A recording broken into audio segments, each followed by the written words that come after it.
Bom, então, bom dia a todos. Vamos dar dia. início à sessão de julgamento da 6ª Câmara Julgadora do TIT, do dia 15 de setembro de 2022. Agradeço a presença de todos. Peço, por favor, que mantenham o microfone no mudo enquanto não estiverem falando, para evitar ruídos de microfonia. E também esclareço que essa sessão está sendo gravada e a gravação ficará disponível no YouTube, no canal do TIT. Nós vamos pela ordem da pauta, priorizando os pedidos de sustentação oral. Mas eu começo formalmente a sessão aqui verificando o quórum de presença dos integrantes da Câmara no EPAT.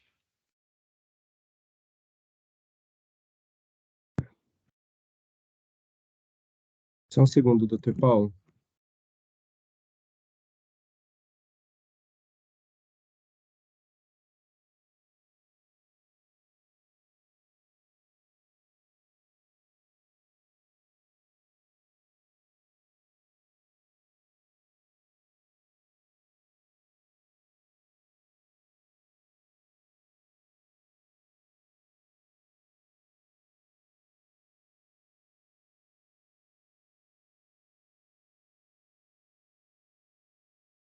Então, todos confirmaram presença, estão presentes além de mim, Dr. Ítalo, Dr. Vinícius, que hoje está substituindo o Dr. Slag, e Dr. João Marcelo, além da doutora Aline da representação fiscal. Então, nós damos início formal à sessão de julgamento, e como nós temos pedido de sustentação oral para os dois processos da pauta de hoje, nós vamos pela ordem da pauta.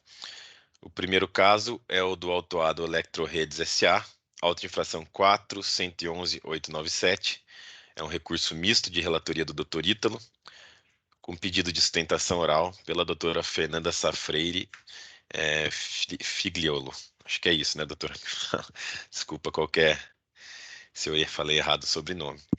Mas eu passo então a palavra ao Dr. Ítalo para a leitura do relatório, depois a gente parte para a sustentação oral. Obrigado, presidente. Bom dia a todos. Trata-se de recurso misto, decorrente de 3 acusações fiscais. A primeira acusação, todos, aliás, se referem a crédito indevido, tá? E a primeira acusação, suposto crédito indevido ICMS por não incluir o controle de crédito ICMS no ativo permanente, SEAP, na escrituração fiscal digital, na referência a dezembro de 2015. A acusação do item 2 é crédito indevido de ICMS dos bens ativados em 2013, creditados no mês próprio, tomado com base SEAP escriturado de maneira inconsistente.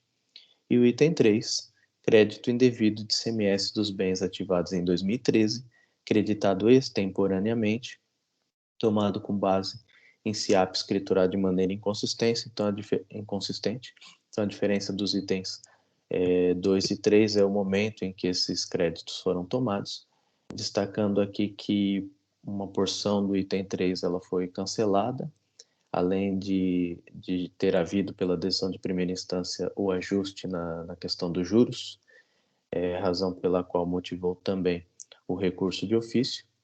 E todos os itens aqui, esses 3 itens, também são objeto do recurso do particular. São essas as acusações, presidente, suficiente para o relatório. Obrigado, doutor Ítalo. Passo a palavra, então, para a doutora Fernanda para a sustentação oral. Boa tarde, bom dia a todos.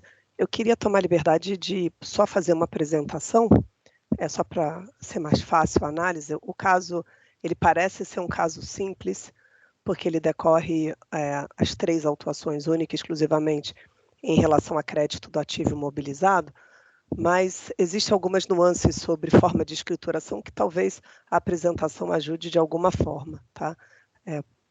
Posso compartilhar minha tela, senhor presidente? Pode sim, doutora Fernanda. Eu só peço que na apresentação não tenha partes do processo, porque como a gravação fica no YouTube e o processo não é público, só peço isso, mas pode sim, fica à vontade. Acho que só tem uma parte que deve ter alguma foto do auto de infração, mas eu pulo ela imediatamente.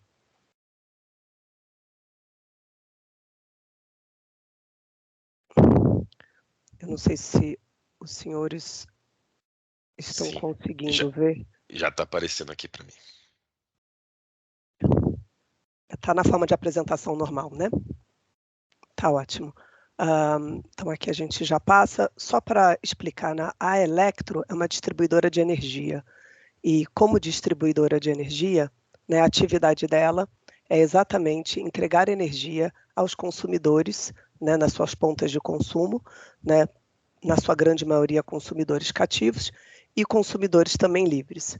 Ou seja, como ela opera? Ela opera adquirindo energia e entregando energia ao consumidor. Lembrando que essa entrega de energia é feita através das suas linhas de distribuição. A Elektro ela é remunerada única e exclusivamente pela tarifa, né? E essa tarifa ela é composta pelo custo da energia elétrica comprada, né?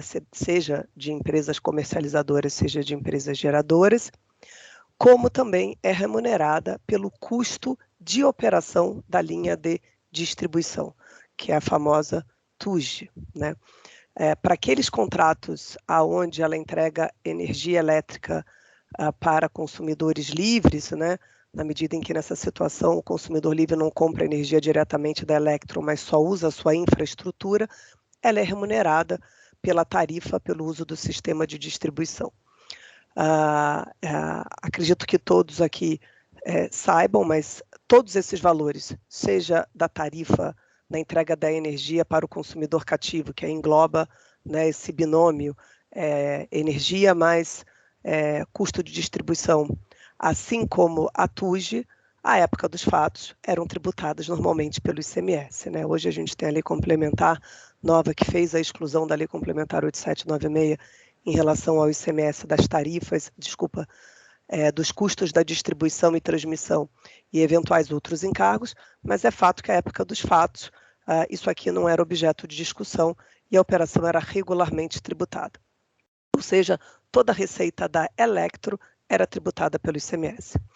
Como os senhores podem imaginar, uma empresa que opera né, por concessão, né, e aí a gente está falando em especial no estado de São Paulo, entregando energia para o estado de São Paulo, né, para municípios localizados no estado de São Paulo, a Elektro ela precisa de uma infraestrutura robusta, assim entendido, né, todas as suas linhas de distribuição. O auto de infração em questão, ele visou a glosa integral, senhores, 100% de todo o crédito de ICMS desta pessoa jurídica nos períodos de dezembro de 2015 e janeiro de 2016 a dezembro de 2017. Foram estornados 100% dos créditos de ICMS, como se essa pessoa jurídica e essa atividade não tivesse aí ativos que fossem necessários e passíveis de apropriação de crédito de ICMS para sua realização. Ponto importante, a grande discussão em todos os três itens, apesar do primeiro item ter uma discussão quanto a valores, a grande discussão em todos os itens é sobre a forma de escrituração dos créditos do SIAP no bloco G do SPED fiscal. Ponto importante, não há dúvida que todas as notas fiscais objeto de aquisição de ativo imobilizado realizado pela Elektro foram objeto de escrituração no SPED. Eles foram objeto de escrituração desde o momento da entrada, com a classificação de ativo imobilizado, e aí seguiu todo o processo até o seu registro no bloco G. Não há dúvida também de que todos os valores objeto de discussão do ICMS, né, do crédito, também constam dessas escriturações. Não há dúvida também de que todas as notas fiscais e indicação de nota fiscal por item também consta indicada nesse arquivo digital, né, no SPED, através dos preenchimentos do bloco 0, quando da entrada da nota fiscal, do bloco C, quando da indicação do item, e do bloco G, quando da escrituração do SIAP. A grande discussão que está em debate no presente caso é que a autoridade fiscal entende que o preenchimento do bloco G, segundo ela, não está condizente com aquilo que ela entende que deveria ter ocorrido. Essa é a grande discussão. A autoridade fiscal entende, e aí eu vou passar aqui, depois eu volto para fatos que são importantes. A autoridade fiscal entende que a empresa deveria ter registrado os ativos imobilizados, desculpa, aqui no bloco, no item 003.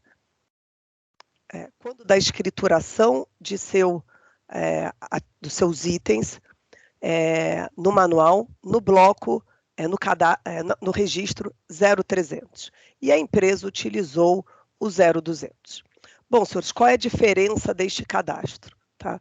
O 0300, ele é cadastrado quando você tem o preenchimento e a indicação, por exemplo, de um ativo que vai ser objeto de escrituração, né, um bem do ativo imobilizado, para ser objeto de creditamento, em que você está em construção. Imagina que você compra vários itens e vai formar um ativo imobilizado. Essa composição de itens, ela deve ser registrada no 0300. Só que quando há o registro do 0300, que esse é um ponto muito importante, há necessidade de preenchimento de um campo específico, que é esse aqui, o campo 05, aonde você indica, por exemplo, parte de um bem, e você tem que indicar qual é o bem principal que esta parte vai ser linkada. É isso que a autoridade fiscal entende que a Electro deveria ter feito no momento do recebimento da nota fiscal. O que a Electro responde em relação a este fato? Não é possível fazer o registro do 0300 no campo 05 da forma como a autoridade fiscal quer.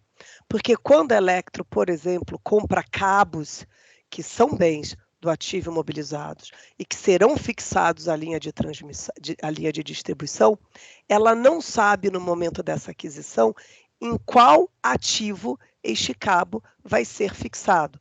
Lembrando que a cada bloco de quilometragem é um ativo específico, né? Ele tem linha de distribuição quilômetro X a quilômetro Y, linha de distribuição quilômetro Z a quilômetro D, e assim vai.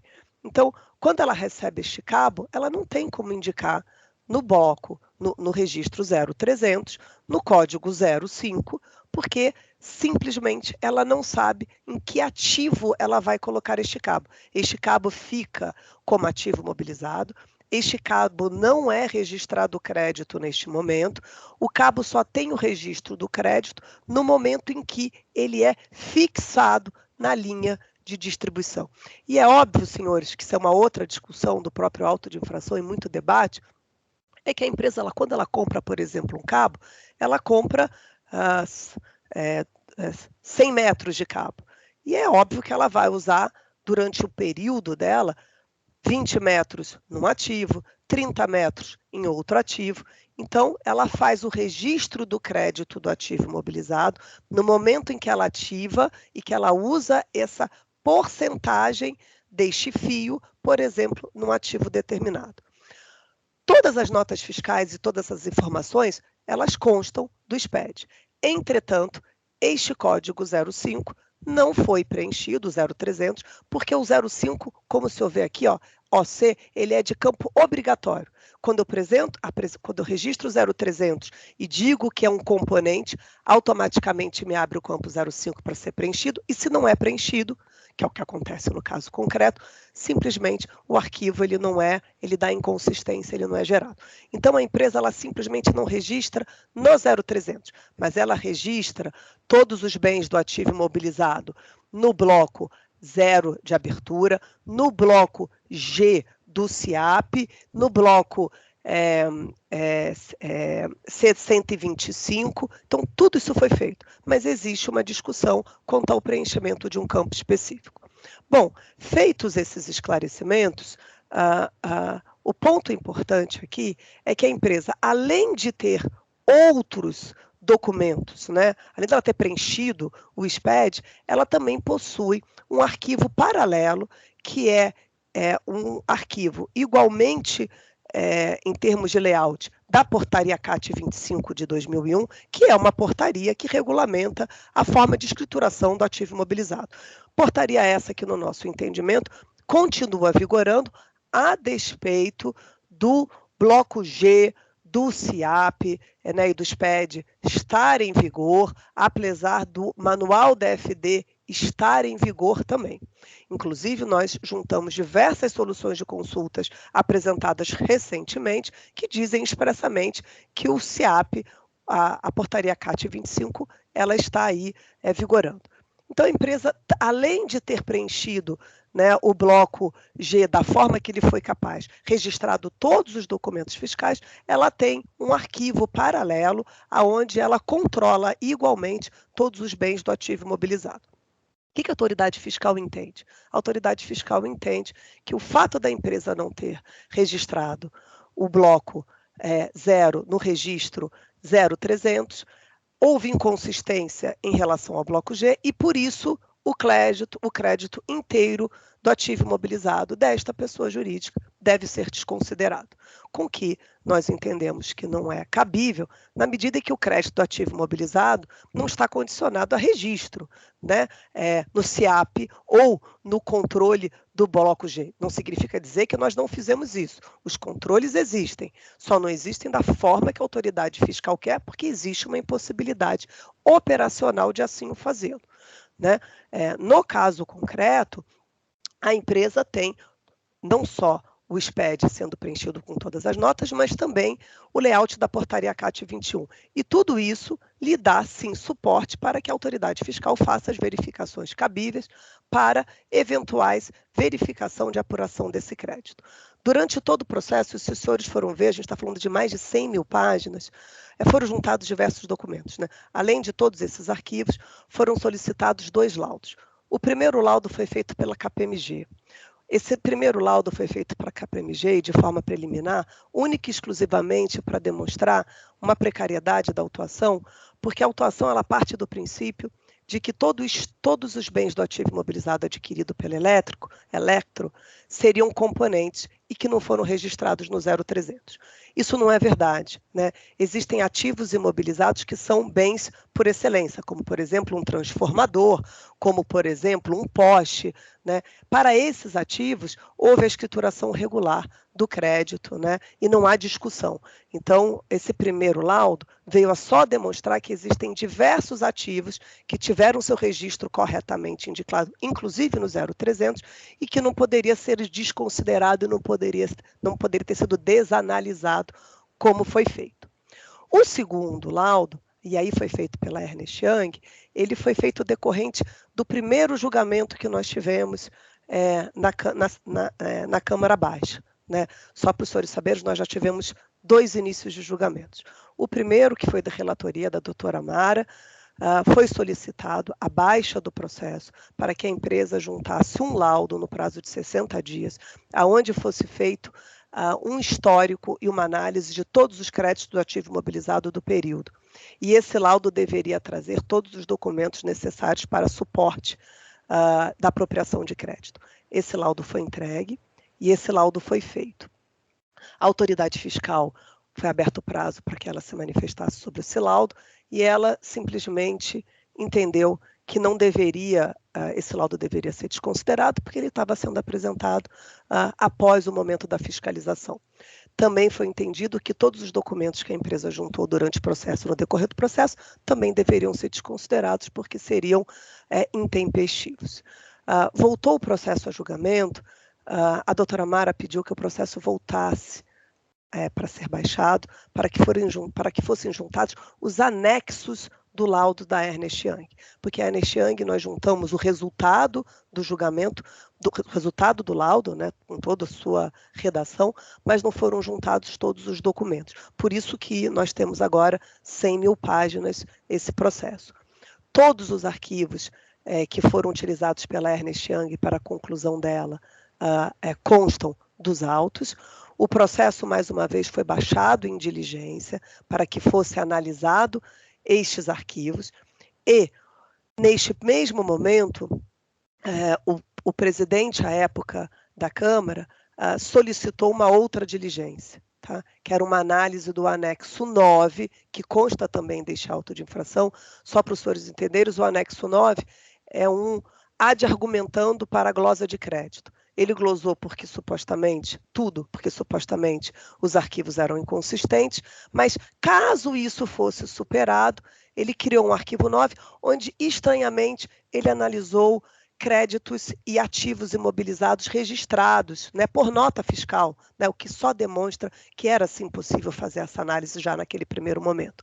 E aí ele listou um grupo de ativos imobilizados, dizendo que eles eram ativos imobilizados que não cabiam à apuração de crédito de ICMS, como, por exemplo, ativos imobilizados aplicados no serviço de iluminação pública, ativos imobilizados que são torres ou escadas para o serviço de manutenção da linha de distribuição. Ele fez uma lista desses ativos no anexo 9, dizendo que, argumentando, inclusive, constam lá bens de ativos, de itens que, no entendimento dele, seriam de uso-consumo e não passível de creditamento nos termos do regulamento do ICMS.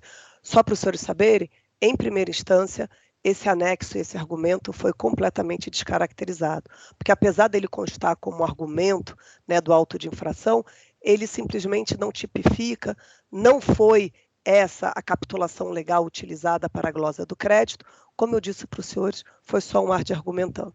Mas, de toda forma, apesar da, inclusive, a autoridade fiscal, quando do recurso de ofício ter concordado com esta conclusão, por ocasião do julgamento em segunda instância, foi solicitada uma reanálise deste anexo. A Electro apresentou mais uma vez um relatório contando o esclarecimento desses créditos, explicando exatamente onde cada um era utilizado e por que a sua necessidade no processo de distribuição de energia elétrica. O processo foi baixado em diligência para que a autoridade fiscal se manifestasse. A autoridade fiscal, as partes foram intimadas, a autoridade fiscal se manifestou e foi aberto o prazo para que a Electro se manifestasse sobre a diligência fiscal da autoridade fiscal sobre estes fatos. Estranhamente, após a intimação da Electro, a resposta à diligência, né, a diligência feita pela autoridade fiscal não constava do processo. Inclusive, nós peticionamos informando que houve a intimação para análise da diligência, mas não havia diligência juntada e que nós pedíamos para que a diligência fosse juntada, o resultado da diligência fosse juntado e fosse aberto o prazo para que a Electro pudesse se manifestar. E o processo veio a julgamento. Né? Analisando o processo, nós verificamos que, posteriormente a essa nossa petição, a diligência foi juntada ao processo, em momento posterior, inclusive da nossa intimação para análise da diligência, mas não foi aberto o prazo para a Electro pudesse se manifestar sobre esta diligência realizada. Tá? Então, isso é um ponto de atenção aqui que eu chamo aos senhores. Só como última informação, eu sei que meu tempo já se esgotou, eu gostaria só de deixar aqui claro, né, que o laudo apresentado pela autoridade, pela Ernst Young, eu só gostaria de deixar ele aqui no texto, para os senhores entendessem, ele diz claramente que a autoridade, isso é a conclusão da Ernst Young, ela diz claramente que os créditos apropriados foram devidamente controlados, estão em harmonia com a legislação, a empresa possui controle suficiente para garantir a origem do crédito, houve sim, e aí eu já antecipo, uma pequena diferença imaterial. A Ernst Young concluiu que 47 mil em valores havia uma divergência, porque ela não encontrou notas fiscais para suportar esses 47 mil. Entretanto, ela encontrou outras notas fiscais que a empresa, por acaso, não escriturou, que era de 184 mil, mas, no nosso entendimento, isso também é irrelevante, né? Fato é que 47 mil, de fato, não constavam lá de forma devidamente escriturada, e que a empresa possui, sim, o direito à apropriação do crédito, que ela lançou no SPED fiscal e na escrita fiscal, no lançamento de outros créditos.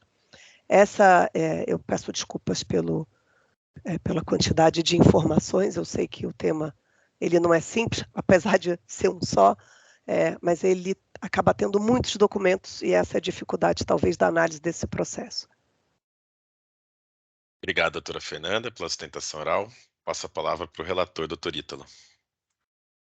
Obrigado, presidente. Agradeço a doutora Fernanda.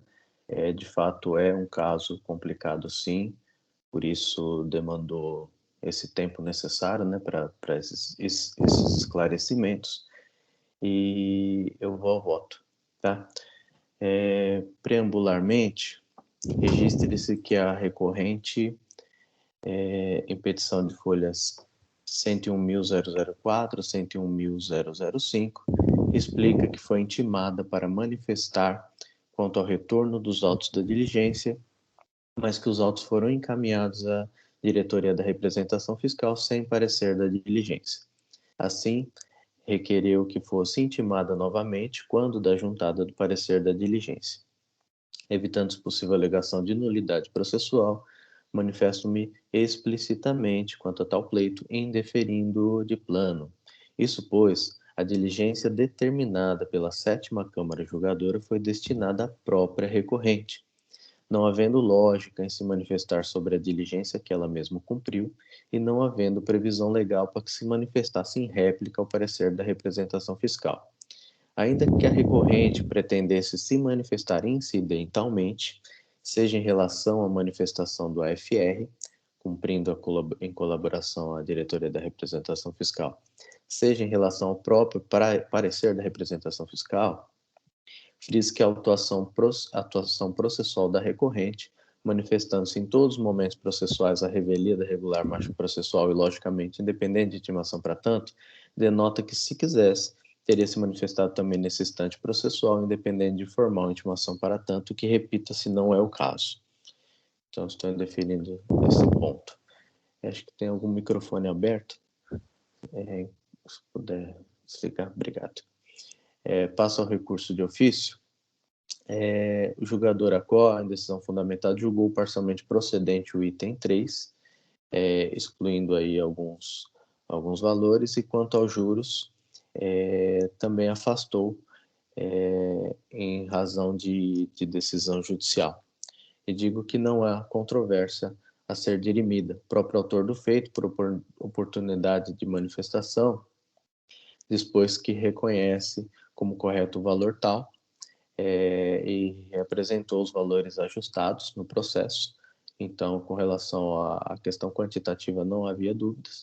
Já com relação aos juros pela Selic, a PGE, em cumprimento de diligência, esclareceu que a ação judicial tal discutiu a inaplicabilidade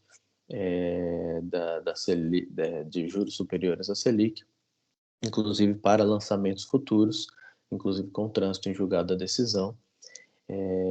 Então, simplesmente não há controvérsia se dirimida. A própria representação fiscal pugna pelo não provimento do recurso de ofício.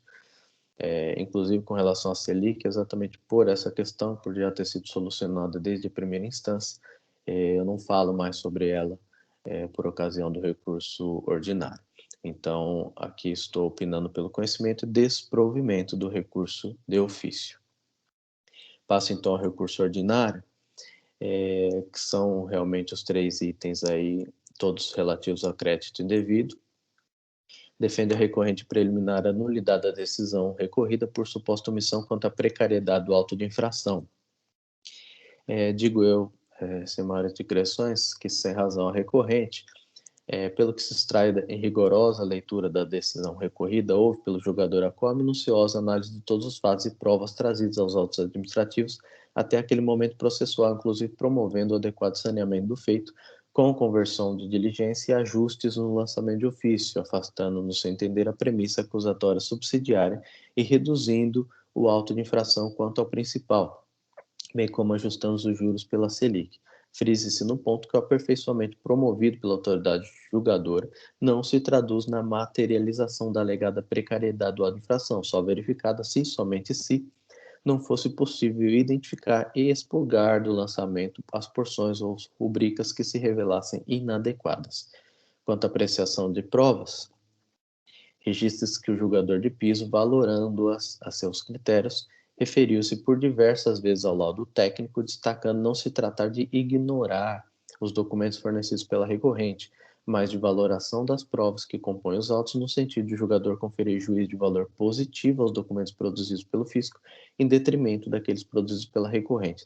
Não se identifica, portanto, qualquer vício de fundamentação da adesão guerreada. Assim, quando muito, e se o caso, falaremos de reforma da decisão, mas não de sua nulidade. Afasto, portanto, a preliminar. Passo ao mérito, na qual defende a recorrente o cancelamento integral do auto de infração.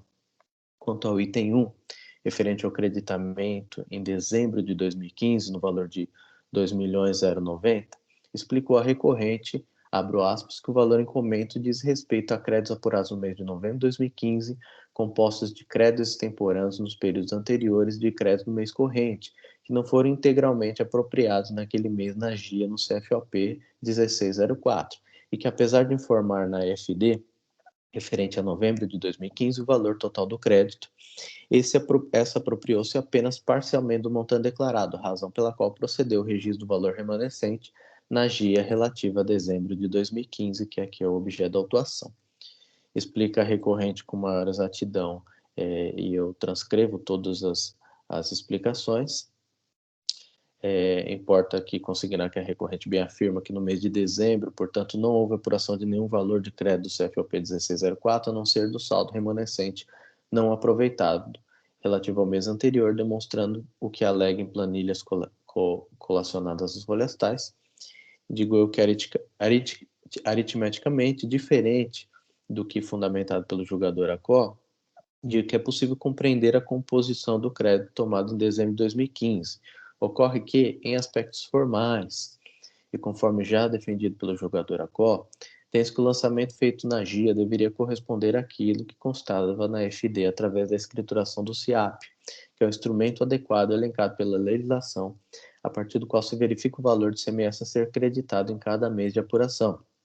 Nesse sentido, é fato, conforme se extrai do anexo 1, que está às folhas 124, que na GIA de dezembro de 2015, atinente ao CFOP 1604, que é o crédito relativo à compra de bem para o ativo imobilizado, houve o lançamento no valor de R$ 2.090. No entanto, tal valor não foi escriturado no respectivo SIAP na FD do referido mês.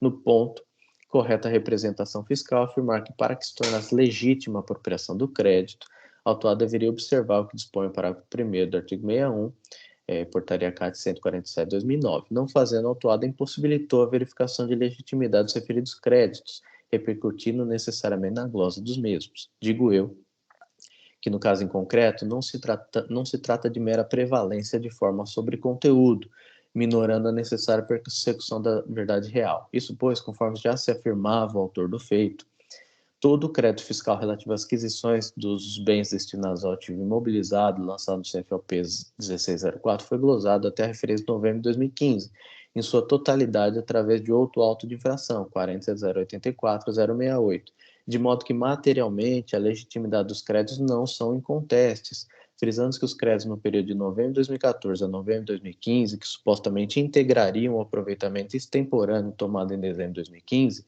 foi objeto do auto de infração já citado, arrimando-se nas inconsistências de escrituração do SIAP, que, frise-se, ainda não foi definitivamente julgado, ele foi recentemente distribuído aí para julgamento.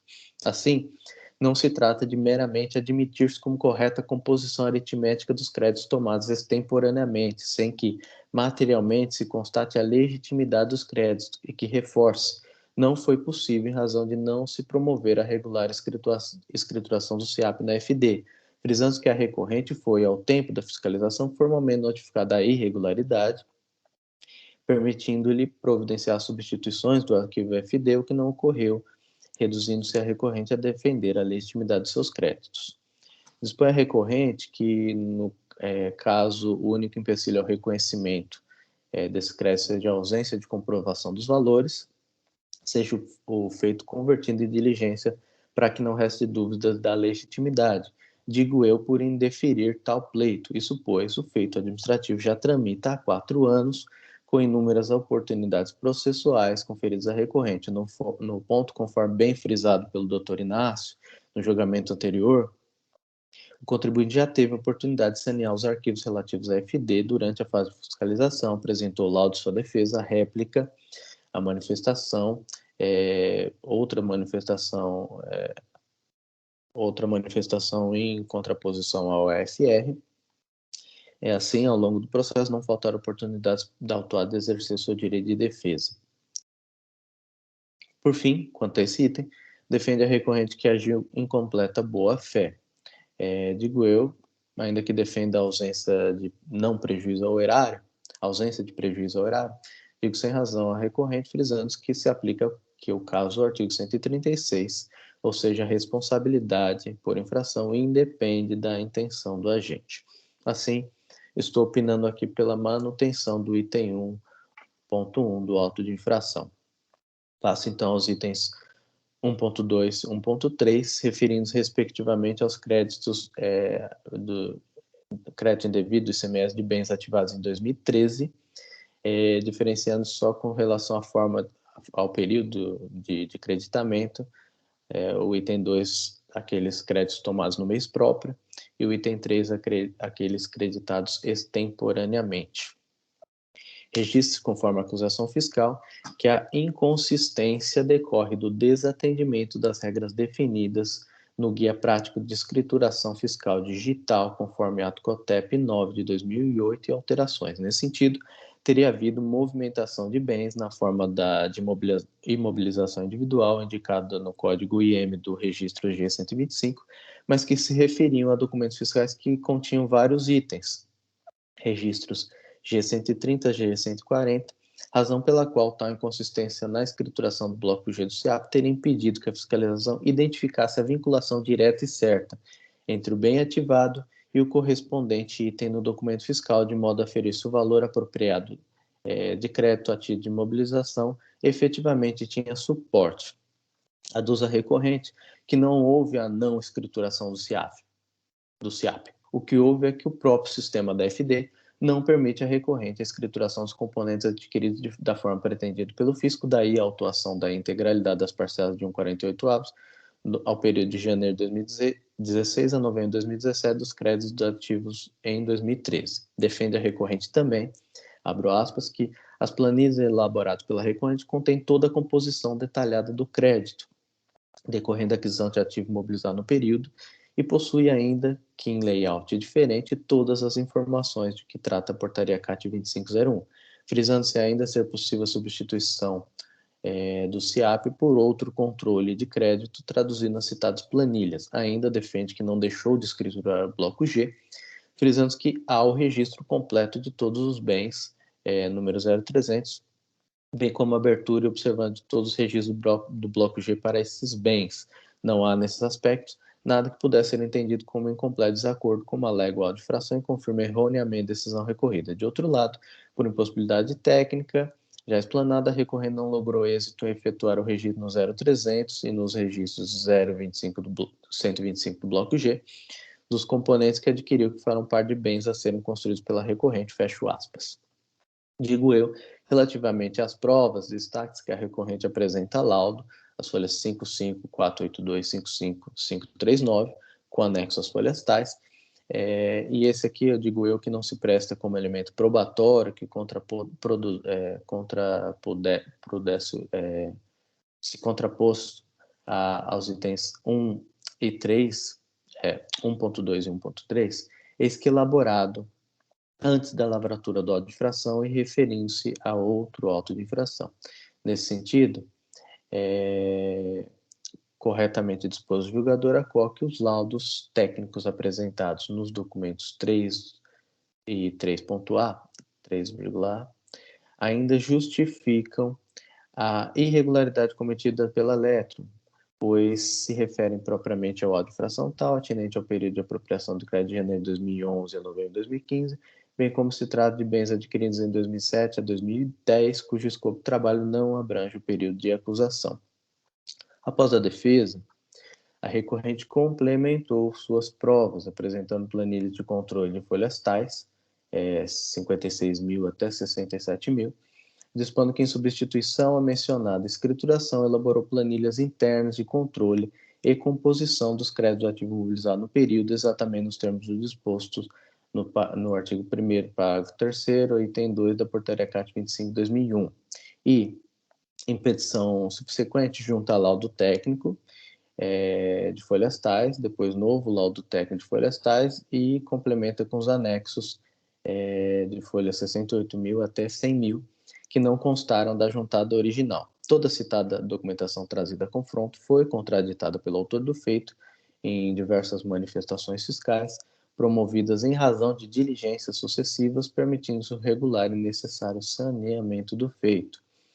Quanto às provas apresentadas antes da prolação da sentença de piso, inclusive o laudo técnico, folhas 67, 645 e 67, 673, há de se concordar com o excerto decisório da doutora Mara Caramico, que relatou o feito em primeira oportunidade, ao dispor que, abro aspas, ao contribuinte, uma vez não cumprido por ela a legislação da forma determinada ou diante da impossibilidade sistêmica sua, dada a natureza de sua situação, caberia fazer prova de que os componentes foram ativados e compuseram um determinado ativo construído.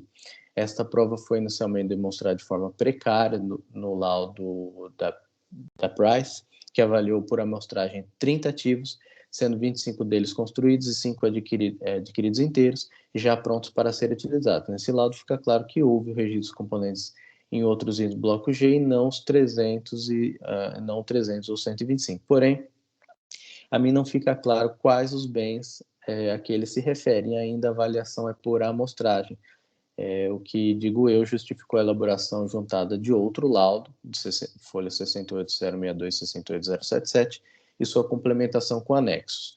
Quanto a esse último laudo, apresentado com o objetivo de contrapor-se aos itens 2 e 3 do auto de fração, vê-se que o trabalho dos auditores independentes defende, em apertada síntese, aqui eu reproduzo as conclusões, através de 4 itens que eu transcrevo aqui, e digo eu, volto ao voto, pois bem, primeiramente destaque-se que o direito ao crédito não é absoluto e irrestrito, devendo ser observadas condicionantes normativas para o seu regular aproveitamento. Nesse sentido, embora a defenda recorrente, reforçado em laudo técnico, o controle de crédito CMS relativo ao ativo imobilizado poderia ser realizado por meio de livro substitutivo ao CIAP, como, por exemplo, controles internos realizados por si, conforme planilhas que juntou, embasando tal atendimento no artigo 1º, parágrafo 3º, item 2 da portaria CAT 25, e conferindo ao bloco G da FD uma mera alternativa de controle fiscal, entendo que tal interpretação não prospera. Isso pois o citado dispositivo normativo não é aplicado a contribuintes obrigados à FD, frisando que a recorrente é obrigada à escrituração fiscal digital desde 2011. No ponto, bem afirma o autor do feito, que as planilhas de controle interno não se prestam mais para auxiliar a memória de cálculo e demonstração das parcelas, como já aduzido no Memorial Descritivo do Trabalho Fiscal, uma vez que em seu lugar está prescrita a utilização do bloco G da FD desde 2011. Ainda mais relevante, defende o FR que aceitar que planilhas destinadas a controle interno possam substituir o bloco G, além de conflitar com o princípio da legalidade, agride o princípio da eficiência administrativa, uma vez que a administração pública tem desenvolvido ferramentas computacionais para manipular e analisar arquivos em formato oficialmente determinado, como o caso do bloco G.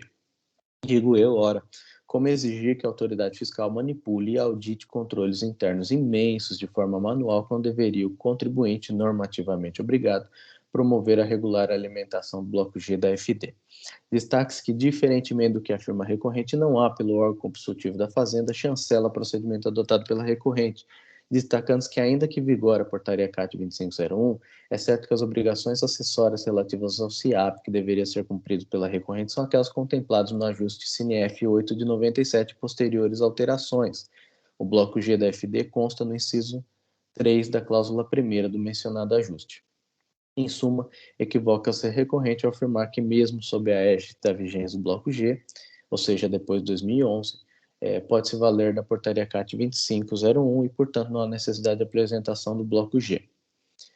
Ainda que superado fosse a inegociável obrigação fiscal não cumprida pela recorrente, o que faz-se julgador apenas como reforço decisório, registra que materialmente os controles paralelos realizados pela recorrente e defendidos como suficientes pelo lado técnico não se prestam a chancelar indubitavelmente a legitimidade do crédito. Nesse sentido, Anote que o autor do feito, em inestimável colaboração, analisou as 107 primeiras linhas das planilhas apresentadas pela recorrente, iniciadas as folhas 56296, concluindo que em todas as 107 linhas foram apontadas inconsistências de modo a não legitimar a apropriação de crédito lançado pela autuada no seu CIAP relativo a aquisições ocorridas no exercício de 2013, cujas inconsistências são trazidas às folhas 68099 e 68109. A recorrente, sinteticamente, defende que todos os ativos estão escriturados no bloco G, como atesta o laudo,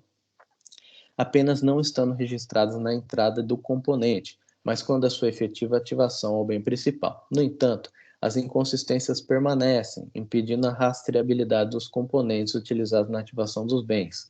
Aqui a impossibilidade de vinculação direta e certa entre o bem ativado e o correspondente item do documento fiscal, de modo a se aferir se o valor apropriado do crédito a título de imobilização efetivamente tinha suporte.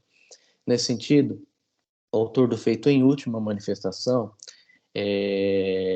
detalha que a escrituração do CIAP permite ao fisco acompanhar o aproveitamento quantitativo do ICMS destacado no documentos fiscais cujos itens de mercadorias foram destinados ao ativo permanente ao longo do tempo.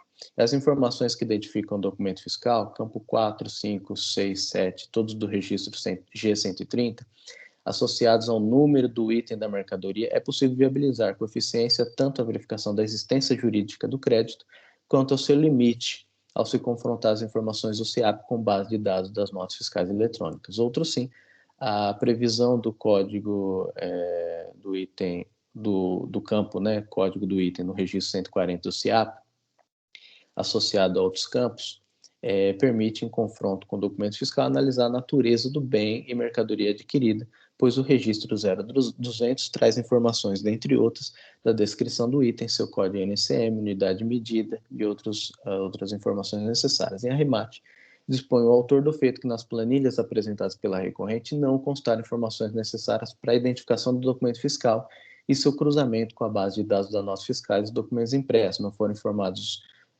os campos 4, 5 e 7, previstos no G130 do bloco G do CIAP, que trata da identificação do documento fiscal. Outro sim, o código NCM, utilizado para analisar a natureza dos itens, também não está presente.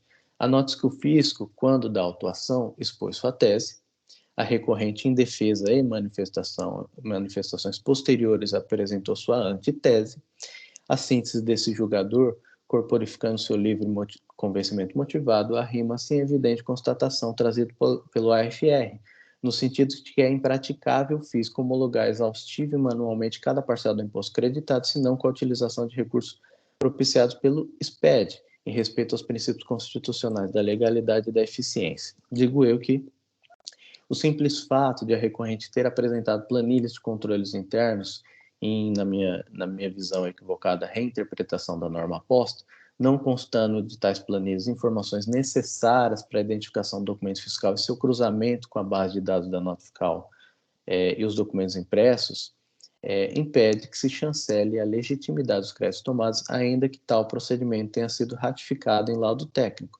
No confronto de teses, filio-me ao entendimento fiscal, tornando-se impossível esse julgador desmuniciado de qualquer ferramental que averigue, processe ou valide as conclusões de laudo técnico de folhas 68062 e 68077. Nem se diga que a autoridade fiscal poderia fazê-lo, tendo sido convincentemente justificado pelo FR tal impossibilidade, reforçando que a recorrente, quando em sua manifestação incidental, dispôs que, abro aspas, aduzo o agente fiscal que a impugnante não procedeu à retificação de seus registros após a incorporação de todos os seus componentes, quando a montagem de um bem do ativo mobilizado. Contudo, essa situação traduz uma inviabilidade técnica e até mesmo humana, pois a impugnante efetua milhares de aquisições e montagens de bens. Para cada uma dessas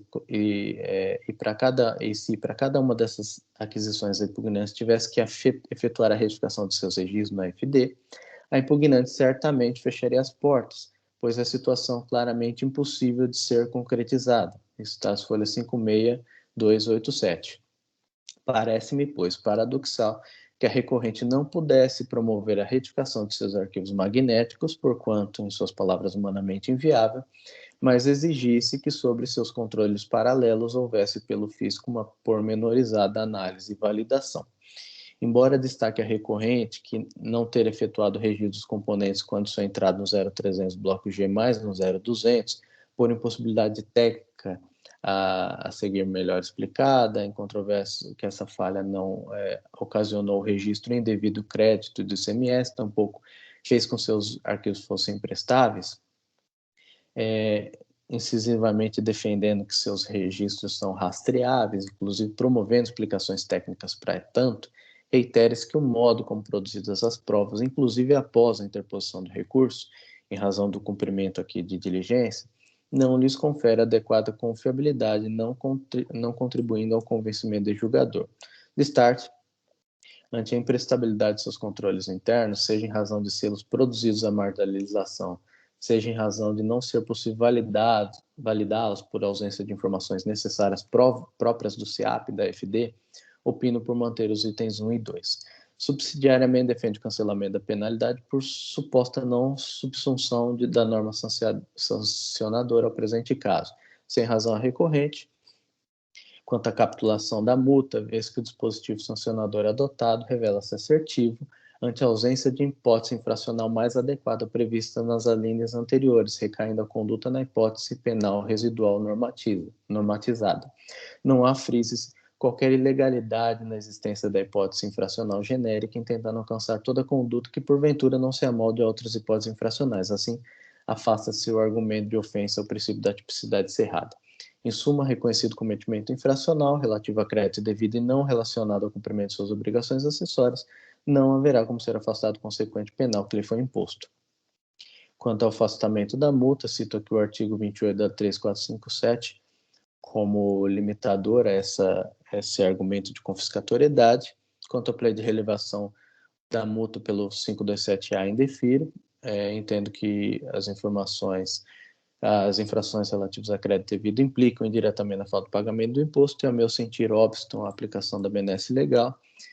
E quanto ao argumento de ilegitimidade do cálculo, ilegalidade do cálculo da multa sobre os valores do imposto acrescido de juros, cito a súmula 3 de 2018, de modo a afastar. Em suma, estou conhecendo de ambos os recursos, negando o provimento aos dois. Peço perdão aí pela morosidade na leitura, o voto é enorme e fico aí à disposição, presidente. Obrigado, Ítalo, pela leitura do voto. Não teria como ser diferente pela complexidade do processo mesmo. Mas, lido o voto pelo Dr. Ítalo, eu abro a palavra aos demais integrantes da Câmara aí para debates. Senhor presidente, eu uso da palavra para adiantar que eu acompanho o relator e parabenizo pelo voto. Bela análise.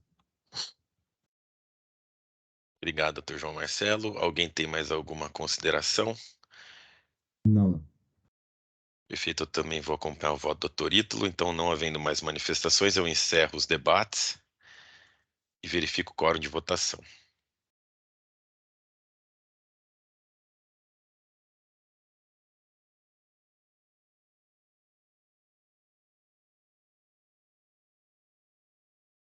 Todos confirmaram presença, eu inicio a votação.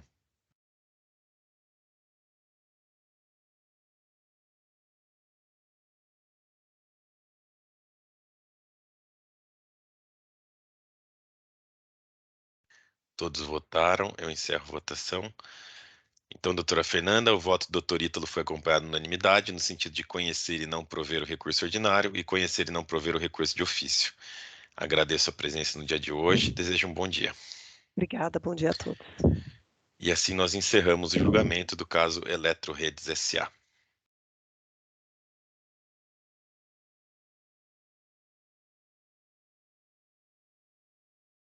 Vamos para o próximo processo da pauta. O próximo processo é do autuado Mateus Foods Distribuidora Limitada, auto de infração 4142745, é um recurso ordinário de relatoria do Dr. João Marcelo, com pedido de sustentação oral pela doutora Ailda das Graças Nogueira Marques, já se encontra aqui presente. Bom dia, doutora Ailda. Eu passo a palavra, então, ao relator, Dr. João Marcelo, para a leitura do relatório. Dr. Paulo, antes de fazer a leitura, por favor, você pode disponibilizar para eu já colocar no sistema? Acho Teve que uma já está. alteração em relação à embalagem, Acho que já está porque... liberada aí, doutor João Marcelo. tá ok. Teve uma, teve uma alteração nesse voto por questão da embalagem, saiu uma resposta de consulta ontem, que eu usei no voto, tá? Deixa eu colocar. Depois que fizer o lançamento, pode ler o relatório, por favor, doutor João Marcelo.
Bom, senhor presidente, vou passar a leitura, então.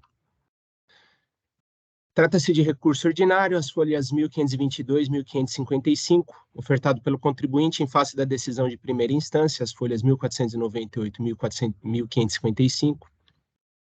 Deve estar errado, 1400. Eu vou fazer uma alteração aqui. Que acolheu a procedência do presente AIM, composto de um item a seguir descrito. Deixou de pagar o ICMS no montante de R$ 1.033.180,89 nos meses de dezembro de 18 a janeiro de 20 e março de 20 a março de 21, por haver emitido e escriturado notas fiscais eletrônicas discriminadas no anexo 1, nas quais constam como isentas operações de saídas de mandioca, que são tributadas, conforme detalhado no relatório circunstanciado em anexo.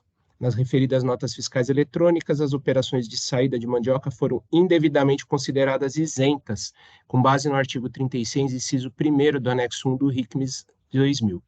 Regularmente notificado, o contribuinte enviou, em resposta, fotografias da mandioca comercializada em seu estabelecimento, das quais se verifica que o acondicionamento se dá em embalagem de apresentação, onde se identificam, por exemplo, a marca do fornecedor e a qualidade do produto. Tal embalagem modifica a apresentação da mandioca comercializada, o que caracteriza a industrialização nos termos do artigo 4º 1D do RICMES 2000 e da decisão normativa CAT 16 de 2009. A infração se comprova pelo livro Registro de Saídas da FD, pela notificação, pela resposta à notificação, pelos DANFs e pelos demais documentos que instruem o presente AIM. A infringência ao artigo 58, ao artigo 215, parágrafo 3º, item 4, artigo 87 do RICMES 00. Capitulação da multa, artigo 85, inciso 1º, a linha C, combinado com os parágrafos 1º, 9º e 10º da lei do ICMS a 6.374 de 89. No recurso ordinário, a autuada apresenta as seguintes alegações em apertada síntese: que não seria possível aferir o referendo da Comissão de Controle de Qualidade previsto na Portaria CAT 115/2014, sem a juntada do documento número SFP-XP, tal identificado pelo autor do feito. Em sede de manifestação fiscal, a autoridade fiscal acrescentaria novo critério jurídico para sustentar sua acusação, quer seja o fato de a mandioca ser comercializada congelada. Como não constou tal elemento nem do relato da acusação e nem do relatório circunstanciado que embasaram o auto de infração inaugural, não se poderia considerá-lo presente no presente julgamento, sob a pena de ofensa ao artigo 146 do CTN. em que pesem os fatos apontados, a característica do produto como sendo congelado teria sido determinante para a decisão proferida. Requer a exclusão de tal critério dos fundamentos de decidir sob pena de nulidade por caracterizar matéria extra petita. Teria ocorrido ampliação do benefício fiscal em 2019 com o acréscimo do parágrafo 4º ao artigo 36 do anexo 1º do RICMES de 2000, que teria visado justamente incluir na isenção os alimentos embalados no benefício fiscal. Desse modo, deveriam ser cancelados os itens 1.2 a 1.27 do AIN. Restaria inegável que a interpretação realizada pelo fisco para o parágrafo 4º do artigo 36 do anexo 1º do RICMES 2000, especialmente no tocante aos alimentos embalados, está em desacordo tanto com as regras do artigo 111 do CTN, que estabelece a interpretação literal, como também está em desacordo com o entendimento já manifesto pela consultoria tributária sobre a matéria. A existência de informações sobre o nome do fabricante e a identificação do produto seriam necessárias para atender à legislação federal. Aí a gente tem o Código de Defesa do Consumidor, né, da Lei 259 de 2002, portaria em metro tal, e o regulamento do IPI. Na remota hipótese de remanescer alguma dúvida sobre a possibilidade de isenção para os alimentos acondicionados em embalagens plásticas, o recorrente entende que deveria ser aplicado o artigo 112 do CTN.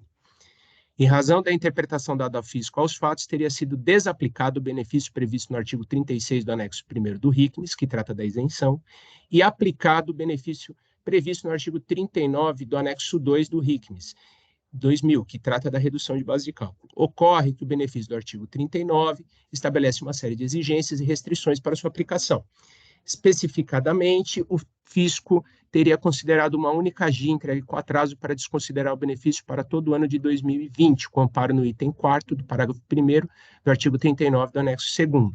Note-se que tal requisito só existe no decreto, não possuindo lei que lhe dê suporte legal. Por fim, o item 4 do parágrafo 1º do artigo 39 do anexo 2 do RICMES 2000 condiciona o benefício à regular apresentação pelo contribuinte remetente de informações econômicos fiscais, sendo que para o período de 2 de 2020 a 1 de 2021 houve a regular apresentação de tais informações. Apenas haveria pendência relacionada ao período de 1 de 2020, de forma que a interpretação da norma realizada pela autoridade fiscal não condiria com o texto interpretado. Que a base de cálculo da multa não poderia ser atualizada. Por fim, requer a relevação da multa nos termos do artigo 527-A do RICMES 00 ou seu cancelamento nos termos do artigo 10, inciso 4º, parágrafo único do CTN. A recorrente protesta por sustentação oral de suas razões e pede provimento do apelo. A seu turno, em contra-razões, as folhas 1559 a 1578, a ilustre representação fiscal pugna pelo desprovimento do recurso ordinário. Não havendo outros requerimentos, dou por fim do relatório e passo a decisão. Esse é o relatório, senhor presidente. Obrigado, doutor João Marcelo. Passo a palavra, então, para a doutora Hilda, para a sustentação oral. Bom dia a todos, obrigada, presidente, pela oportunidade, relator, doutora representação fiscal, demais juízes presentes, né? Então, bom dia a todos. Conforme já relatado, muito bem relatado pelo doutor João, a discussão é em torno da apresentação... Vocês estão me ouvindo bem? Tá? Ok. Se a comercialização da mandioca congelada em embalagem, contendo a identificação do vendedor e as características do produto, configura industrialização. O autor do feito, no relatório circunstanciado, ele afirma, não obstante a mandioca ser crua, descascada, cortada e congelada, é comercializada em embalagem de apresentação. Então, esse foi o motivo da acusação. Na manifestação que ele apresentou à defesa, aí ele acrescentou o fato da mandioca estar congelada, que aí é um novo critério que ele apontou na acusação, e o julgador, ele acolheu esse argumento e a decisão recorrida, ela pontua exatamente nesse fato. A decisão recorrida, ela diz assim, vamos lá. E não obstante a embalagem, é fato inequívoco que a mandioca está congelada e aí tem uma restrição na legislação em relação ao congelamento. Como o congelamento, a questão do congelamento não foi vinculado no auto de infração, nós temos a decisão recorrida, ela adotou um critério divergente do apontado, né? Esse critério, além dele configurar a violação ao artigo 146 do CTN, é uma violação ao artigo 10 do novo CPC, né, que o juiz ele não pode decidir com fatos em que não foi ventilado na acusação. Então, nós temos aí uma violação também do princípio da não surpresa. Contrariando o parecer da representação fiscal, né, ela diz que no item 17 da decisão recorrida, ele teria mencionado o acondicionamento para decidir, mas no item 18 da decisão recorrida, ele diz assim, ó, o fato é que inequivocamente perde a característica de estado natural o produto congelado, já que o parágrafo 4º do artigo 36 do anexo 1 do RICMS restringe a concessão do benefício a produtos resfriados. Então, o recorrente entende que essa decisão é nula, porque ele adotou um critério que não foi ventilado na acusação e requer que seja declarada a nulidade dessa decisão pela Câmara. Prosseguindo, a própria Fazenda alega no item 22 do parecer, as folhas 1568, que o estado natural, que é a condição essencial para o usufruto do benefício, está definido no artigo 4º, inciso 3º do RICMS. Está expressamente consignado no inciso 3º que não perde a condição de natural o produto que tiver sido submetido a resfriamento, congelamento, secagem natural, acondicionamento rudimentar ou que, para ser comercializado, dependa necessariamente de acondicionamento. Portanto, em relação à questão do congelamento, nós temos uma concordância da própria Fazenda, quando ela indica precisamente o inciso 3º do artigo 4º do regulamento. Então, na hipótese do congelamento da mandioca ser acolhida pela Câmara como condição para julgamento, que a recorrente discorda, a decisão recorrida violou a literalidade do inciso 3º do artigo 4º do regulamento, que estabelece que não perde a condição de natural o produto que tiver sido submetido a congelamento. No item 26 do parecer da Fazenda, ela alega que a condição de estado natural do produto apresentado em embalagem própria para o consumidor tem a vedação da decisão normativa CAT 16 de 2009. Ocorre que com a edição da Lei 16.887 de 2018, tal restrição não mais se aplica. Nada obstante, o próprio artigo 4º, no inciso 3º, não autorizar a restrição pretendida. Então, nós temos uma prejudicialidade da aplicação da decisão normativa CAT 16 em face do acréscimo do parágrafo 4º ao artigo 36 do anexo 1. Com a entrada em vigor da Lei 16.887 de 2018, foi introduzido o parágrafo 4º do artigo 36, que inclui expressamente o benefício da isenção aos alimentos embalados.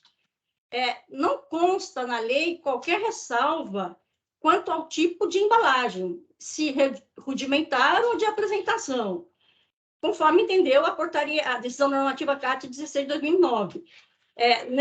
Nessa parte, a decisão está contrariando a Lei 16.8 de 2018, então ela está em conflito, ela tem que ser revogada. Com o advento da Lei 16.817 de 2018, não resta mais dúvida que o alimento acondicionado, a embalagem que identifica o vendedor e quantifica o produto, ele não perde a condição de natura, pelo fato de estar em embalagem, a quantidade essa que deixou de ser impeditiva a partir da inclusão do parágrafo 4º do artigo 36 do anexo 1.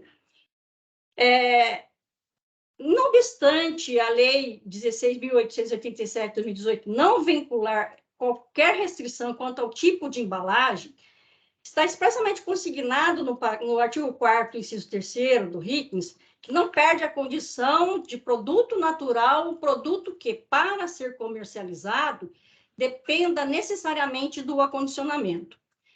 Para a comercialização de produto congelado, há necessidade de condicionamento adequado, de embalagens específicas, conforme determina as normas de saúde. Isso porque, em se tratando de produto alimentício, a Lei 10.083 de 1988, que é o Código Sanitário do Estado de São Paulo, ele obriga o fornecedor a cumprir as normas de boas práticas de vigilância sanitária e a legislação federal, sob pena de ser responsabilizado civil e criminalmente. Este código, ele diz no artigo 1º, atenderá aos princípios expressos nas Constituições Federal e Estadual, nas leis orgânicas de saúde, Lei 8.080 de 1990 e Lei 8.042 de 1990, no Código de Defesa do Consumidor, Lei 8078 de 1990, Código de Saúde do Estado de São Paulo, Lei Complementar 791 de 95. O artigo 37 dessa lei, do Código Sanitário do Estado de São Paulo, ele diz assim: entende-se por produtos e substâncias de interesse à saúde os alimentos, embalagens ou outros produtos que possam trazer riscos à saúde. O artigo 38 diz: compete à autoridade sanitária a avaliação, controle do risco, normatização, fiscalização e controle das condições sanitárias e técnicas da importação, manipulação, beneficiamento, acondicionamento, armazenamento e comercialização referente aos produtos e substâncias de interesse à saúde. 39. As empresas relacionadas aos produtos e substâncias de interesse à saúde serão responsáveis pela manutenção dos padrões de identidade, qualidade e segurança definidos a partir de normas técnicas aprovadas pelo órgão competente, bem como pelo cumprimento das normas de boas práticas de fabricação e prestação de serviços. As empresas mencionadas no caput desse artigo, sempre que solicitado pela autoridade sanitária, deverão apresentar o fluxograma de produção e normas de boas práticas de fabricação e prestação de atividades desenvolvidas. O artigo 122. São infrações de natureza sanitária. O inciso 11. Embalar, armazenar, vender, usar produtos de interesse à saúde sem os padrões de identidade, qualidade e segurança. Penalidade, advertência ou multa. Inciso 14, rotular produtos de interesse à saúde, contrariando as normas legais e regulamentares. 19, transgredir outras normas legais, federais ou estaduais, destinadas à promoção, prevenção e proteção à saúde. 20, descumprir atos emanados das autoridades sanitárias visando a aplicação da legislação pertinente à promoção, prevenção e proteção à saúde. As penalidades desses incisos são advertência, interdição, apreensão, utilização, suspensão de venda, fabricação, cancelamento de licença ou multa. O artigo 143 diz que o disposto nesse código deverá, na sua aplicação, ser compatibilizado com a legislação sanitária correlata vigente, prevalecendo sempre os parâmetros legais e técnico e científico de proteção, promoção e preservação à saúde.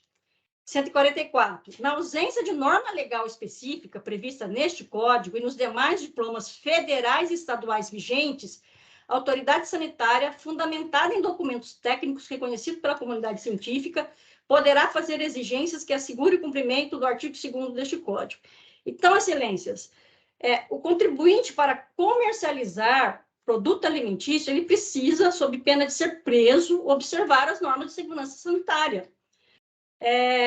O Código de Defesa do Consumidor exige que o vendedor tenha o nome na embalagem e as informações corretas sobre o produto, conforme determina o artigo 31. O artigo 66 do Código de Defesa do Consumidor, ele diz que omitir informação relevante sobre a natureza, característica, qualidade, quantidade, segurança, desempenho, durabilidade, preço, garantia dos produtos, pena de detenção de 3 meses a 1 ano, incorrerá nas mesmas condições quem patrocinar a oferta, quem vender. Se crime é culposo, detenção de 6 meses ou multa.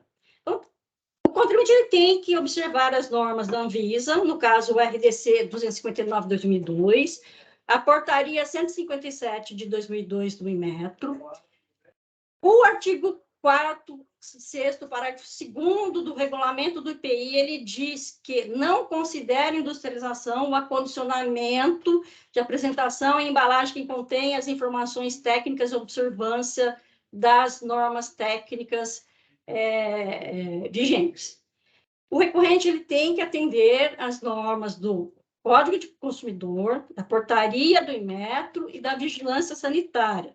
Ele não pode ser punido, sobretudo porque a norma isentiva ela não menciona que a inclusão de informação na embalagem retira o direito à isenção. De acordo com a decisão recorrida, para o contribuinte usufruir do benefício fiscal, ele é obrigado a descumprir as normas técnicas de defesa do consumidor. Ou seja, ele deverá correr o risco aí de ser autuado, ter a licença cassada, ser preso, ter estabelecimento fechado. Então, temos um paradoxo, né? Então, se ele descumprir as normas técnicas, ele pode usufruir da isenção. Mas se ele usufruir da isenção descumprindo as normas técnicas, ele pode ter um estabelecimento fechado. Se ele for fechado, como é que ele vai comercializar? Então, com todo respeito, não é crível que o Estado de São Paulo, ao mesmo tempo que ele exige o cumprimento da Lei 10.083 de 98, que é o Código Sanitário do Estado, que obriga o cumprimento da lei federal e dos atos normativos, que estabelece as regras para a comercialização dos produtos alimentícios, exija que, para usufruir de um benefício, ele tenha que praticar um crime. Isso não faz o menor sentido. Em relação à aplicação do artigo 109 do CTN, alegado na decisão recorrida, além de não ser cabível, a utilização de normas técnicas em relação aos produtos alimentícios, ele tem previsão expressa no artigo 100 do CTN, que diz que são normas complementares das leis, dos tratados, das convenções internacionais e dos decretos, os atos normativos expedidos por autoridades administrativas. O Código Tributário, ele não especifica quais são as autoridades administrativas, se exclusivamente fiscal ou não, uma vez que normas técnicas vincula toda a administração. E nós não temos administração dividida em caixinhas, né? Administração pública da saúde, da segurança, da fazenda, das finanças. A administração pública é um todo. O congelamento para a conservação dos alimentos e a embalagem utilizada para condicionar o produto obedece uma imposição da Lei 10.083/98. Está expressamente autorizado no inciso 3º, artigo 4º do RICMES, e no parágrafo 4º do artigo 36 do anexo 1. Não desvirtua a característica de produto in natura. Essa legislação, ela não pode ser afastada pelo TIT por força do artigo 28 da Lei 13.457 de 2009. Então, excelências, a acusação está delimitada à questão das embalagens. Então, sob essa ótica, ela deverá ser julgada. Resta inegável que a interpretação dada pelo fisco viola o artigo 111 do CTN. Havendo dúvidas, deve ser aplicado o artigo 112, e para os subitens 1.1 a 1.27, por força da Lei 16.887 de 2018, que entrou em vigor em 2019, deve ser cancelado. Por fim, o Tribunal de Justiça do Estado de São Paulo, ele possui, desde 2010, um entendimento que o produto congelado e a embalagem com identificação do fornecedor e os demais requisitos exigidos pela legislação não retira o benefício da isenção. Há mais de 12 anos tem esse entendimento, há mais de 500 decisões nesses sentidos. Dessas decisões, a que a Fazenda conseguiu que fossem recepcionadas no STJ, o STJ manteve a decisão. Então, no âmbito do judiciário, também não se aplica as restrições da decisão normativa CAT 16 de 2009. Em relação à equivocada interpretação do artigo 39 do anexo 2, o fato de ter faltado com a entrega de uma guia não é motivo para desconsiderar o período todo, né? Afora isso, essa previsão ela não está na lei, ela está no decreto. Então, o contribuinte tem que observar o princípio da legalidade e da isonomia. De todo modo, considerando que o fiscal está desconsiderando a isenção, porque na ótica dele houve uma industrialização da mandioca, então, a redução da base de cálculo, se for aplicada, tem que ser do 43, que é específico. O artigo 43 do anexo 2, ele diz assim, mandioca. Fica reduzida a base de cálculo do imposto incidente na saída de produto resultante da industrialização de mandioca, promovida pelo estabelecimento industrializador, na forma em que a carga tributária resulte no percentual de 7%. E nesse artigo, a única restrição contida vem a partir de janeiro de 2021, que é venda para Simples Nacional ou para consumidor ou usuário final. Então, se o fisco está considerando a industrialização da mandioca, então o artigo aplicável é o 43 e não o 39. Em suma, reitero o pedido de nulidade da decisão recorrida por caracterizar a extra petita, uma vez que apresentou um critério não apresentado na acusação, que seja cancelado integralmente o auto de infração. Primeiro, porque o artigo 4º, inciso 3º do regulamento considera expressamente que o acondicionamento, em observância às normas exigidas pela legislação estadual e federal na comercialização de alimento e pelo TJ de São Paulo, não retira o estado de in natura. E segundo, porque a Lei 16.887 de 2018 não restringiu e não vinculou qualquer condição quanto à forma de embalagem. Subsidiariamente, na remota hipótese da acusação ser mantida, ainda que em parte, a aplicação do artigo 43 do anexo 2, ser específico ao produto mandioca. No mais, reitero os argumentos aduzidos no recurso, eram essas considerações que eu gostaria de fazer. Muito obrigada pela atenção. Obrigado, doutora Ailda, pela sustentação oral. Eu volto a palavra, então, para o relator, doutor João Marcelo. Obrigado, senhor presidente. Depois eu fiz umas alterações tinha um número de página errado, e eu fiz uma alteração, então eu ia pedir depois para editar. O senhor quer que eu já faça isso, doutor? Acho melhor, né? Sim, já acabei de liberar aqui, doutor João Marcelo. Ah, beleza. Depois que fizer as edições, pode proceder à leitura, por favor. Tá, deixa eu fazer isso.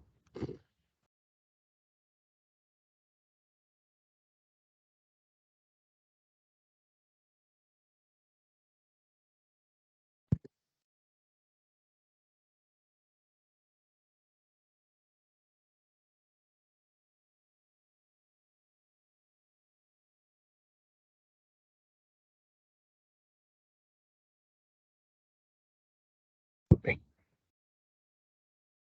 Fechar com... Tá. Sim. Foi.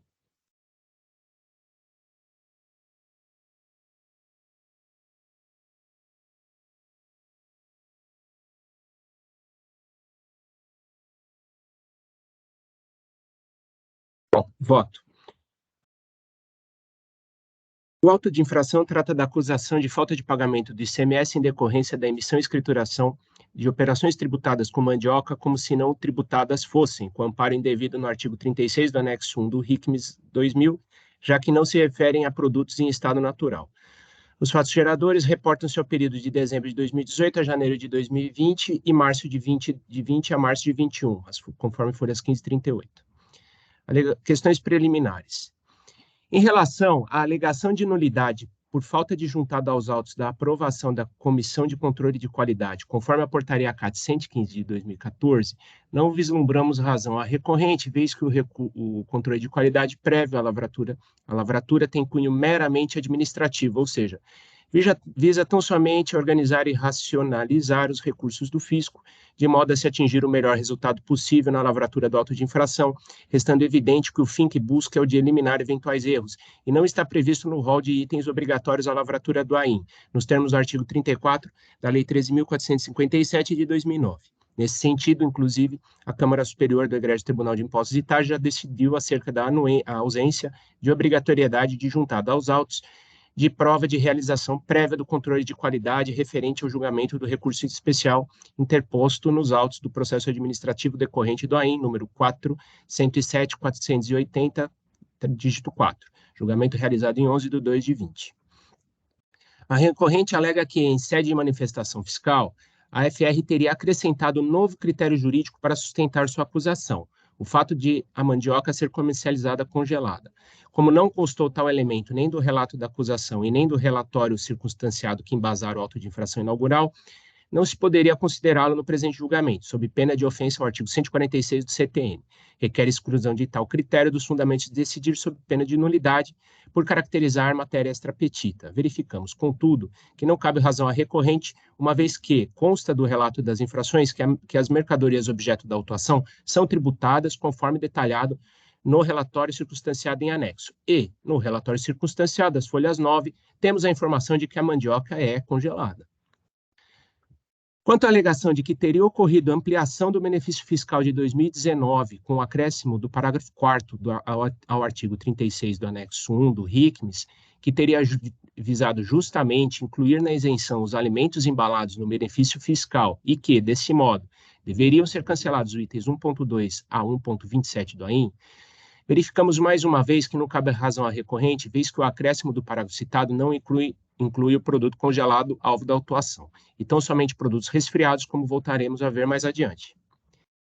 Quanto à alegação da defesa de que a interpretação realizada pelo fisco para o parágrafo 4º do artigo 36 do anexo 1, especialmente no tocante aos alimentos embalados, estaria em desacordo tanto com as regras do artigo 111 do Código Tributário Nacional, que estabelece a interpretação literal, como também está em desacordo com o entendimento já manifesto pela consultoria tributária sobre a matéria, verificamos que não assiste a razão à recorrente. Preferíamos-nos com a decisão de piso, as folhas 1513, que destaca as interpretações mais recentes da consultoria tributária do Estado de São Paulo, sendo que elas convergem para o entendimento de que a isenção prevista no artigo 36 do anexo 1º do RICMES 2000 não alcança as operações com produtos hortifrutigranjeiros congelados e embalados, como se nota nas emendas transcritas a seguir. Aí eu vou passar a ler só a parte que eu grifei. Não se aplica a isenção prevista no artigo 36 do anexo 1º do RICMES 2000, as saídas internas interestaduais do morango, abacaxi e amora. É uma resposta de 2020.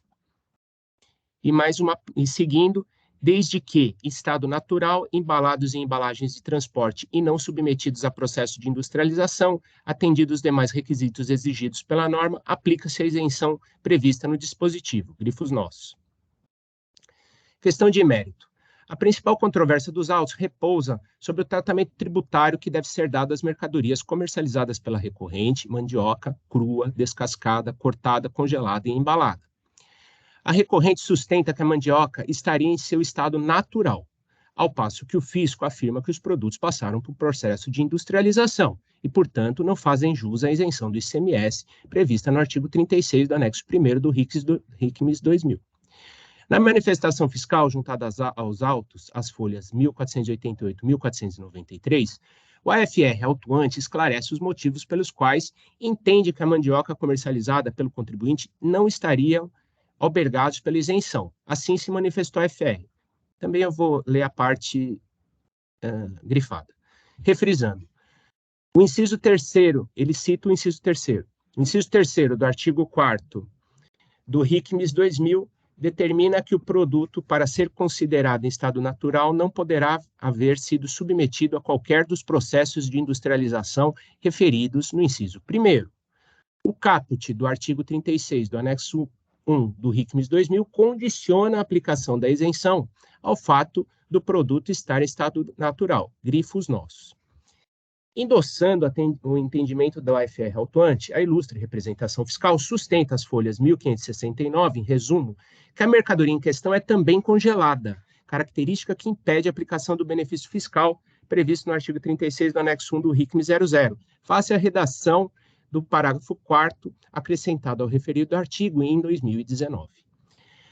A recorrente, por sua vez, insiste que a mandioca que comercializa goza de isenção do ICMS, pois não são submetidos à industrialização, continuando a ser considerados in natura, mantendo sua natureza e sua essência, e a posição de embalagem se dá em cumprimento da legislação federal, artigo 31 da Lei do Código de Defesa do Consumidor, portaria em metro 157/2002 e uma norma da Anvisa.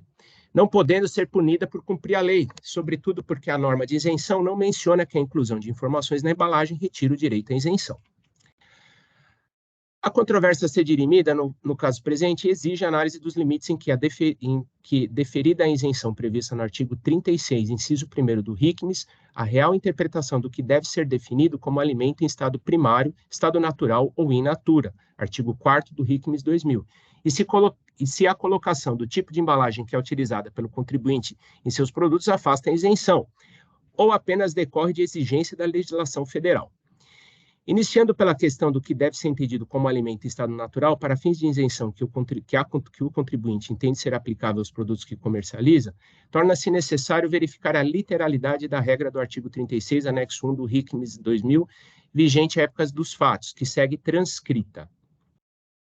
Artigo 36, o inciso 8º, macaxeira, inciso 7º, macaxeira, mandioca, manjericão, manjerona, maxixe, milho, tal. Parágrafo 4º. Nas operações com produtos relacionados no inciso 1º ao 8º e 13º, aplica-se a isenção, ainda que tenham sido ralados, exceto coco seco, cortados, picados, fatiados, torneados, descascados, desfolhados, lavados, higienizados, embalados ou resfriados, desde que não cozidos e não haja adição de quaisquer outros produtos que não os relacionados. Como grifos nossos. Como visto, as operações de venda dos produtos elencados no artigo 36 do anexo 1º do RICMES 2000 são agraciados pela isenção, desde que cumpridas duas condições previstas no caput do referido artigo, quais sejam: que os produtos estejam em estado natural e não sejam destinados à industrialização. Como as mercadorias que fazem parte da acusação fiscal não foram encaminhadas para a industrialização, fato esse que, confirmado pela simples leitura do AIM, resta analisar se as mercadorias comercializadas pelo contribuinte para fins da legislação tributária aplicada ao caso encontram-se ou não em estado natural, sendo necessário, portanto, verificar o artigo 4º do RICMES. Artigo 4º. Para efeito da aplicação da legislação do imposto, considera-se: 1. Industrialização, qualquer operação que modifica a natureza, o funcionamento, acabamento, apresentação ou finalidade do produto ou aperfeiçoe para consumo, tal como a que, executada sobre matéria-prima ou produto intermediário, resulte na obtenção de espécie nova, transformação. B. O que importe na sua modificação, aperfeiçoamento ou de qualquer forma alteração do funcionamento, utilização, acabamento ou aparência do produto, beneficiamento. C. Que consista na reunião de produtos, peças ou partes de que resulte um novo produto ou unidade autônoma, montagem. D. Que importe na alteração da apresentação do produto pela colocação de embalagem, ainda que substituição original, sabe quando a embalagem é aplicada destinar-se apenas ao transporte da mercadoria, acondicionamento ou reacondicionamento. E E. A que, executada sobre o produto usado ou partes remanescentes do produto deteriorado ou inutilizado, renove ou restaure para utilização, renovação ou recondicionamento. Inciso 3º. Em estado natural, o produto tal como se encontra na natureza, que não tenha sido submetido a nenhum processo de industrialização referido no inciso 1º, não perdendo essa condição o que apenas tiver sido submetido a resfriamento, congelamento, secagem natural, acondicionamento rudimentar ou que, para ser comercializado, dependa necessariamente de beneficiamento ou acondicionamento. Parágrafo 1º. Relativamente ao disposto no inciso 1º, não perde a natureza de primário o produto que apenas tiver submetido a processo de beneficiamento, acondicionamento ou reacondicionamento, grifos nossos. O inciso 1º do artigo 4º do RICMES 2000 claramente identifica como industrializações operações que modifiquem a natureza, funcionamento, acabamento, apresentação ou finalidade do produto, ou aperfeiçoe para consumo. Nesse sentido, afasta-se a aplicação do inciso 3º, bem como o parágrafo 1º do mesmo artigo do RICMES 2000, que estabelecem que continuará como em estado natural e não perderá a natureza de primário o produto que tiver sido submetido apenas para o processo de beneficiamento e acondicionamento. Inclusive, a implantação da recente modificação do artigo 36, anexo 1º do RICMES 2000, pelo decreto 64098/2019, que incluiu os parágrafos 4º e 5º, que foi citada pela defesa, não especificou a inclusão de alimentos congelados e apenas resfriados em seu rol. Eis o teor. Vou passar a ler o parágrafo 4º.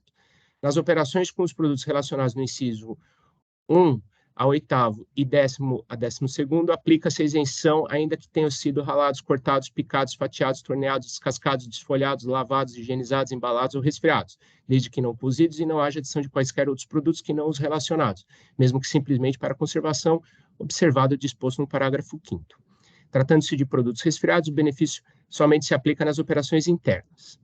Assim, concluímos que a mandioca comercializada pelo contribuinte é submetida ao processo de industrialização, descascada, cortada, congelada, embalada, e perde as características de produto primário, em estado natural, ou seja, extrapola os limites literais, artigo 111 do CTN, da regra que concede isenção nas operações de sua comercialização, não fazendo jus à regra de isenção constante do artigo 36, anexo 1º do RICMS 2000.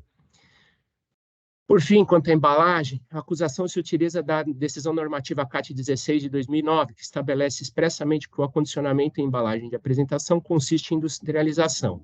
Em verbis, vou passar a ler só a parte grifada, que é a final.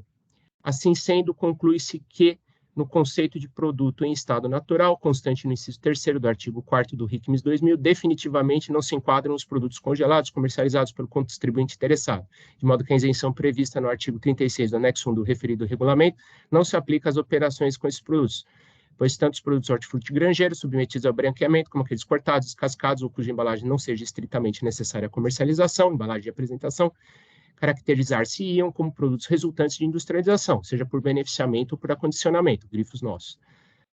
Alega, contudo, a recorrente que a existência de informações sobre o nome do fabricante e a identificação do produto seriam necessárias para atender à legislação federal, RDC 259 de 2002, Portaria em Método 157 de 2002 e Regulamento IPI.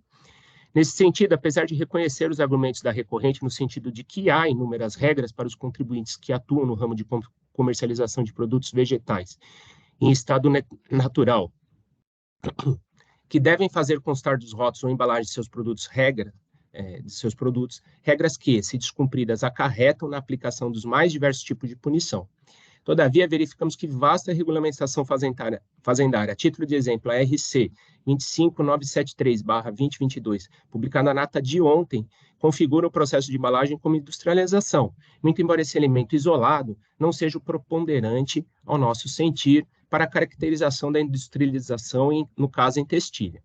Segue o texto da RC, vou ler só a parte grifada. Interpretação. Depreende-se da leitura do artigo 4º, inciso 1º, a linha D do RICMS 2000, que o acondicionamento que corresponde a uma modalidade de industrialização para fins de aplicação da legislação do ICMS é aquele que importa em alterar a apresentação do produto pela colocação da embalagem, ainda que em substituição ao original, o que caracteriza a embalagem de apresentação. Grifos nossos. Nesses termos, concluo que o produto que é comercializado pelo contribuinte, mandioca, crua, descascada, cortada, congelada e embalada, não cumpre as condições previstas no artigo 36, anexo 1º do RICMS 00, e, portanto, sua comercialização se encontra fora dos limites da regra de isenção, motivo pelo qual entendo que o AIM deve ser mantido. Questões subsidiárias. A recorrente pleiteia que se interprete a legislação de maneira que lhe seja mais favorável, afastando a acusação em virtude da aplicação do artigo 112 do CTN. Porém, como bem asseverado pela ilustre representação fiscal, as folhas 1577, não é o caso de aplicação do artigo 112 do CTN, haja vista que não há qualquer dúvida em relação à capitalização do fato, a sua natureza ou extensão de seus efeitos, a autoria ou a penalidade aplicável no presente caso. A impugnante questiona a não aplicação do benefício previsto no artigo 39 do anexo 2º do RICMS 00 na apuração do crédito tributário pelo fisco, alegando que esse considerou uma única GIA entregue com atraso para afastar o benefício para todo exercício de 2020, com fundamento no item 4 do parágrafo 1º do artigo 39 do anexo 2º do RICMS 2000. Reconhece que a empresa não observou omissão na entrega de GIA, que saneou a situação cerca de 12 meses depois do ocorrido. Não cabe razão à recorrente, conforme asseverado na decisão de primeira instância, vez que, conforme se comprova dos autos, as folhas 1409 e 1413, o contribuinte entregou a GIA referente a janeiro de 2020 somente em 29 de janeiro de 2021, quando deveria fazê-lo até 14 de fevereiro de 2020, pelo que se aduz da dicção do artigo 254, inciso 4º do RICM 00/2000. Por conseguinte, ele esteve omisso da entrega de dia de janeiro de 2020, do período de 15 de fevereiro de 2020 a 28 de fevereiro de 2021. É ser disso que o artigo 39, parágrafo 1º, item 4 do RICM 2000, condiciona o benefício da redução de base de cálculo a regular a apresentação das informações econômicas fiscais, pelo que se depreende que o contribuinte não tem direito à redução da base de cálculo durante o período em que esteve em mora, com a obrigação de enviar a informação econômico-fiscal. Vale frisar que não cabe extensão, interpretação extensiva ou analogia para o dispositivo, CTN, artigo 111, inciso 2º, haja visto que a redução de base de cálculo se equivale à isenção parcial, como entendeu o STF no julgamento do recurso extraordinário RE 635688-RS, com repercussão geral reconhecida.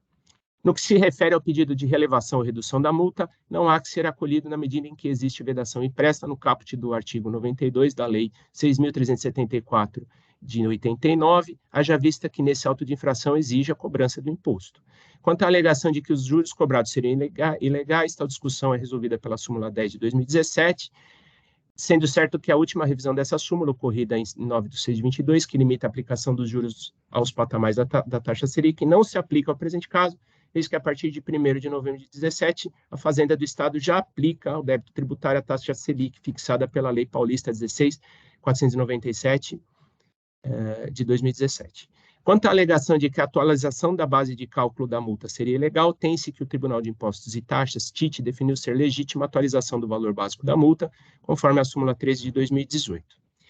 Dispositivo. Ante ao exposto, reconheço do recurso ordinário e nego-lhe provimento, mantendo aí na sua integralidade. Feita a leitura, senhor presidente. Obrigado, doutor João Marcelo, pela leitura do voto. Abro a palavra aos demais integrantes para debates. Presidente, eu realmente fiquei com algumas dúvidas pontuais, mas vejo que o presidente já solicitou vistas, então vou aguardar retorno. Eu fiquei com dúvida principalmente na questão do congelamento, se isso foi questionado ou não de fato pelo fiscal, e se não foi, qual foi a relevância disso para a decisão recorrida. Então, como é um caso tem bastante discussão, vou pedir vistas com o compromisso de retornar esse processo de julgamento o mais rápido possível, só para não julgar com nenhuma dúvida e estudar bem essa questão aqui no processo. Então, eu peço vistas,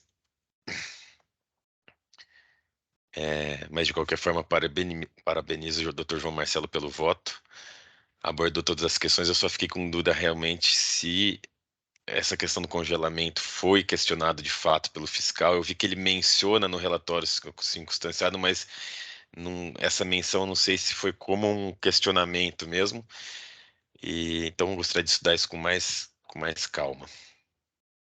Então, nesse caso, Mateus Food Distribuidora Limitada, após a leitura do voto do Dr. João Marcelo, eu peço vistas e assim nós encerramos o julgamento desse caso. Doutora Ailda, eu prometo trazer esse processo o mais rápido possível para julgamento novamente, tá bom? Tá bom, muito obrigada e bom trabalho a todos.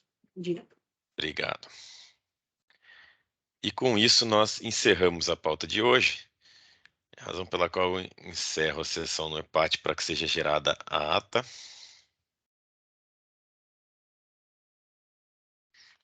Ata gerada, então, novamente, agradeço a presença de todos e declaro encerrada a sessão de julgamento dia 15 de setembro de 2022 da 6ª Câmara Julgadora do TIT. Peço, por favor, para o Jailson encerrar a gravação.